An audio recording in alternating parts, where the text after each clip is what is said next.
There is a new exhibit at the WVU Watts Museum highlighting the role of music played in West Virginia's logging communities during the timber boom back from 1880 to 1930. It's called Timber, Falling Trees and Raising Voices.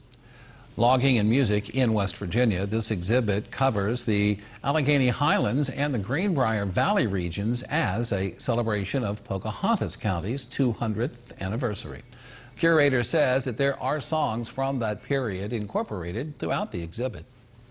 Not all of the tunes that we feature in the exhibit are directly about logging, but many of them relay themes related to, what residents and loggers were thinking about and experiencing during that boom period in our state's timber industry. So things like camaraderie, danger, their connection to the land.